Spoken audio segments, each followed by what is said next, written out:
স্বপ্নের শুরু হোক এখান থেকেই। হ্যাঁ, আবারও চলে আসলাম নতুন কিছু আপডেট নিয়ে আপনাদেরই খুব কাছে। তাই সবাইকে রিকোয়েস্ট করব, যারা এখন পর্যন্ত আমাদের চ্যানেলটিকে সাবস্ক্রাইব করেননি, প্লিজ প্লিজ প্লিজ এখনই আমাদের চ্যানেলটিকে সাবস্ক্রাইব করে সাথে থাকুন। হ্যাঁ, যারা ভাবছিলেন আমেরিকা ভিসায় বড় ধরনের কিছু পরিবর্তন আসছে এবং সেটার বেশিরভাগই হচ্ছে নেগেটিভ কিছু ইনফরমেশান থাকবে, যার ফলে আমেরিকা ভিসার রেশিও কমিয়ে দিবে, তাদের জন্যই আজকের এই ভিডিওটি।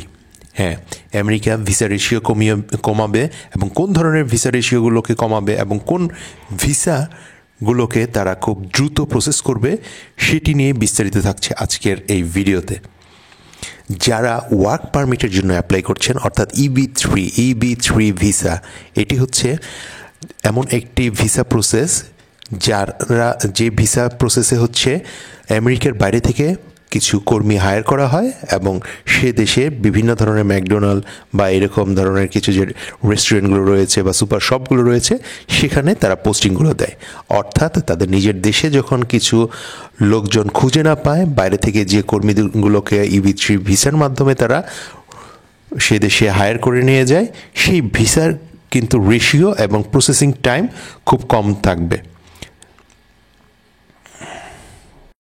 এখন যারা ফ্যামিলি ইমিগ্রেশনের জন্য ওয়েট করছেন, অর্থাৎ যাদের ভাই বোন বা বাবা মা আছেন অলরেডি, যাদের জন্য অ্যাপ্লাই করা আছে, বিগত 10 থেকে 15 বছর যাবৎ আপনারা ওয়েট করছেন, এরকম আছে 17-18 বছর যাবৎ, তাদের ভবিষ্যৎটা কী হবে? হ্যাঁ, তাদের ভবিষ্যৎটি চমৎকার একটি প্রসেসের মাধ্যমে সেটি সম্পন্ন হবে এবং 2025 সালের মধ্যেই, অর্থাৎ ইমিগ্রেন্ট ভিসা যেগুলো আছে, যারা ফ্যামিলির থ্রুতে অ্যাপ্লাই করেছেন, সেগুলোকে দ্রুত নিষ্পত্তির একটি প্রক্রিয়া স্টার্ট হবে জানুয়ারির শুরু থেকেই।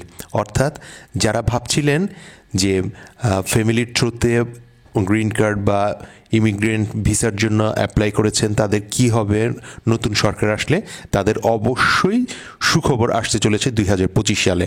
অর্থাৎ যে সময়গুলো দীর্ঘায়িত হচ্ছিল, সেই সময়গুলো এখন শর্ট হয়ে আসবে। সেই সাথে দুঃসংবাদ হচ্ছে তাদের জন্য, যারা দেশ থেকে গিয়ে, বিভিন্ন দেশ থেকে গিয়ে ভিজিট ভিসাতে গিয়ে বিশেষ করে তারা ফিরে যাননি, তাদের যদি কোনোভাবে ট্রেস করা যায় এবং তাদেরকে, অর্থাৎ যারা অবৈধভাবে রয়ে গেছেন, তাদেরকে কিন্তু এই নতুন গভর্নমেন্ট খুঁজে বের করার চেষ্টা করবে এবং তাদেরকে অবশ্যই ডিপোর্ট করার প্রসেসে চলে যাবে। যদি তারা ইতিমধ্যে অন্য কোনো ভিসা প্রসেসের মাধ্যমে কোনো অ্যাপ্লাই না করে থাকেন বা কোনো ধরনের কোনো কেস ফাইল যদি না করে থাকেন, সেক্ষেত্রে, অর্থাৎ যারা পুরোপুরিভাবে অবৈধভাবে রয়ে গেছেন, তাদের কিন্তু অবশ্যই একটি দুঃসংবাদ রয়েছেই বলা যায়। এখন কারা এই নতুন প্রসেসে সবচাইতে সুবিধা ভোগ করতে যাচ্ছেন এবং তারা কোন কোন ক্ষেত্রগুলোতে সুবিধা ভোগ করতে যাচ্ছেন, তা বলে দেওয়া যাক আরও একবার। অর্থাৎ এরকম কিছু পজিশন রয়েছে আমেরিকাতে, যে পোস্টগুলোতে হচ্ছে সে দেশের নাগরিক যারা, তারা কাজ করতে আগ্রহী নয়, যে কারণে তারা বাধ্য হয়ে বিভিন্ন দেশ থেকে কর্মী হায়ার করার চেষ্টা করেন। এবং কিছু কিছু স্টেট রয়েছে যে স্টেটগুলোতে সে দেশের নাগরিকরা সাধারণত খুব একটা বেশি ইন্টারেস্ট দেখায় না, তারা ক্যালিফোর্নিয়া, জর্জিয়া, নিউ ইয়র্কেই বেশি প্রিফারেন্স দেয়।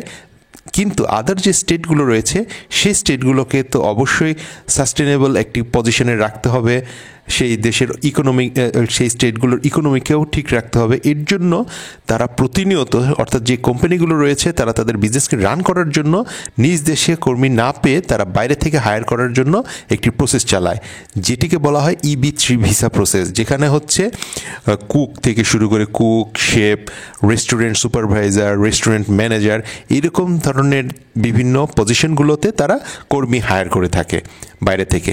পূর্বে এর প্রসেসিংটা কী ছিল? প্রসেসিংটা ছিল 3টি ধাপে ছিল আগের প্রসেসিং। প্রথম ধাপ হচ্ছে আপনাকে হায়ার করার জন্য প্রথমে আপনার CV থেকে শুরু করে ডিটেল ডকুমেন্ট নিয়ে তারা হচ্ছে ফরেন মিনিস্ট্রিতে একটি অ্যাপ্লাই করেন যে এই কর্মীকে আমি নিয়ে আসতে চাই বাইরে থেকে, আমি যেহেতু দেশে কোনো লোকবল পাচ্ছি না।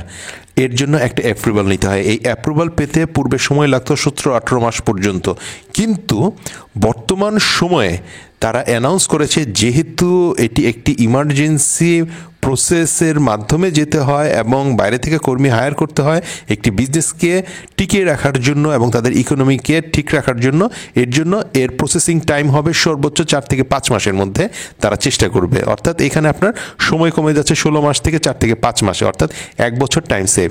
পরবর্তী যে প্রসেসটি থাকে সেটির জন্য লেগে যেত আগে 1 থেকে 1.5 বছর, সেখানেও সময় কমিয়ে 8 থেকে 9 মাসের মধ্যে আনার চেষ্টা করা হচ্ছে। এবং সেই সাথে লাস্ট প্রসেস যেটি, অর্থাৎ আপনার ভিসা ইন্টারভিউ যেটা ফাইনাল থাকে, সেটার সময় লেগে যেত লাস্ট স্টেজ অর্থাৎ থার্ড স্টেজে যাওয়ার পর, সেটার সময় লাগতো আগে কমপক্ষে 12 থেকে 13 মাস। সেটিকে কমিয়ে যেহেতু দুটো প্রসেস খুব দ্রুত কমপ্লিট করে ফেলবে, তাদের প্ল্যানিং হচ্ছে থার্ড স্টেজে গিয়ে তারা সর্বোচ্চ 5 থেকে 6 মাসের মধ্যে সেই প্রসেসটিও কমপ্লিট করবে।